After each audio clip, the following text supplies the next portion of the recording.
But there's a lot of makers who will make something and they will stick to that range and make the same thing. I sort of keep veering off at a tangent. And I often draw very graphically when I'm working my sketchbooks, and so a lot of the work was quite graphic.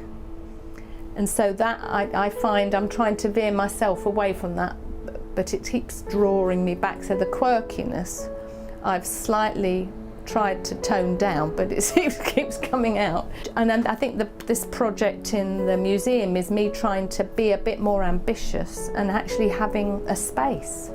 And I think that's the thing, is I'm in this amazing space in this museum, and I should really take full advantage of what it can offer, because the bigger pieces which I've photographed in the museum as well, you get this really good location because it's quite industrial and bleak in some places, quite bare.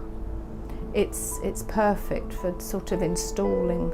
It's a space that has such a lot of potential. There's so many little hidden corners and gems that you just wouldn't know really until you sort of start looking. I'm sort of really thinking about how I create a larger piece made in sections, and they probably will be smoke fired, so they're either very black and dark and smoky on a white background, or vice versa. The materials I use have definitely been influenced by, you know, having a working forge on site and talking to the model maker and the furniture maker and the processes they use, and whether I can incorporate it into my practice.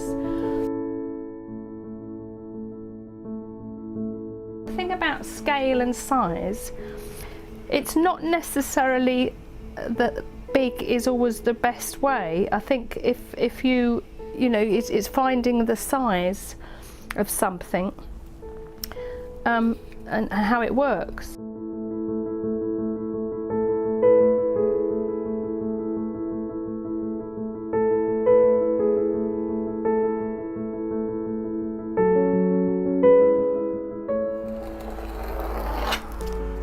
This is from the furniture maker, luckily on site, and he just happened to be making and sculpting a hippopotamus coffee table. This one has come from their archive, which they've let me borrow, and it's a plumb weight from the Chelsea Waterworks, and it's such a fabulous shape. So I've done a cast of that. Woo! Whoa. So you get this lovely pink. Oh, look at that one! I'm gonna have to get back to Cornwall to get some more of this seaweed. So it varies. On the other side, that's what would happen when you wax it. So it just highlights, you know, the intensity of the colours. So what I'll do is I'll just make sure they all fit, and they will all go round. You know, 8 fit on the steel.